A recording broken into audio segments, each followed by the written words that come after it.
ഈശോയിൽ പ്രിയമുള്ള സഹോദരങ്ങളെ, ക്രിസ്മസിനോട് നാം അടുത്തുകൊണ്ടിരിക്കുകയാണല്ലോ.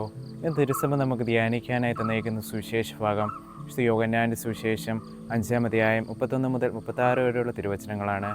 യേശുവിനുള്ള സാക്ഷ്യത്തെക്കുറിച്ചാണ് ഈ തിരുവചന ഭാഗങ്ങൾ പ്രധാനമായും നമ്മളോട് പറയാൻ ശ്രമിക്കുന്നത്. എന്തായിരുന്നു യേശുവിനുണ്ടായിരുന്ന സാക്ഷ്യം? പ്രധാനമായി 2 സാക്ഷ്യങ്ങളായിരുന്നു യേശുവിനുണ്ടായിരുന്നത്. ഒന്ന്, പിതാവ് ഈശോയ്ക്ക് നൽകുന്ന സാക്ഷ്യം, ഇവനാണ് എൻ്റെ പ്രിയപുത്രൻ, ഇവനെ ഞാൻ പ്രസാദിച്ചിരിക്കുന്നു, ഇവൻ്റെ വാക്ക് കേൾക്കുവിൻ എന്ന തിരുവചന ഭാഗങ്ങൾ നമുക്ക് സുവിശേഷത്തിൽ കാണാൻ സാധിക്കും. ഈശോയുടെ 2-ാമത്തെ സാക്ഷ്യം ഈശോയുടെ തന്നെ പ്രവർത്തികളായിരുന്നു. ഈശോ രോഗികളെ സുഖപ്പെടുത്തുകയും അന്ധർക്ക് കാഴ്ച നൽകുകയും അതിലുപരി മരിച്ചവരെ ഉയർപ്പിക്കുകയും ചെയ്തു. ഇത്രയൊക്കെ ഈശോ ചെയ്തിട്ടും യഹൂദ ജനത്തിന് തങ്ങൾ പ്രതീക്ഷിച്ചിരുന്ന ഒരു രക്ഷകനായിട്ട് അല്ലെങ്കിൽ മിശിഹായായിട്ട് ഈശോയെ ഒരിക്കൽ സങ്കല്പിക്കാനോ അംഗീകരിക്കാനോ കഴിഞ്ഞിരുന്നില്ല. എന്താണ് അതിൻ്റെ കാരണം? അതിൻ്റെ പ്രധാന കാരണം, അവർ സ്വപ്നം കണ്ടിരുന്ന രക്ഷകൻ ഈശോയെപ്പോലെ ഒരാളായിരുന്നില്ല.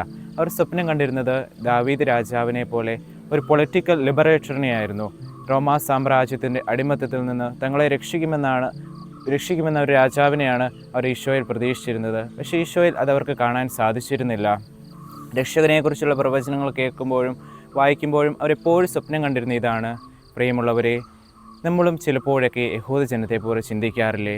നമ്മുടെ മനസ്സിനുണങ്ങിയ ഒരു ദൈവത്തെയല്ലേ നാം സങ്കല്പിച്ചു കൂട്ടിയിരിക്കുന്നത്? ഈ ലോക ജീവിത സുഖങ്ങൾ നമ്മുടെ മുമ്പിലേക്ക് വെച്ച് നീട്ടുന്ന, നമ്മൾ പ്രാർത്ഥിക്കുന്ന ഏത് കാര്യവും, നമ്മുടെ ആവശ്യങ്ങൾ നമ്മുടെ ഇഷ്ടത്തിനൊപ്പം സാധിച്ചു തരുന്ന ഒരു ദൈവത്തെയാണോ നാം സങ്കല്പിച്ചിരിക്കുന്നത്? അങ്ങനെയെങ്കിൽ വിശുദ്ധ പൗലോസ് ശ്ലീഹ കൊരിന്തോസുകാർക്ക് എഴുതിയ 1-ാം ലേഖനത്തിലൂടെ നമുക്ക് മുന്നറിയിപ്പ് നൽകുന്നു. 1 കൊറിന്ത്യൻസ് ചാപ്റ്റർ 15:16.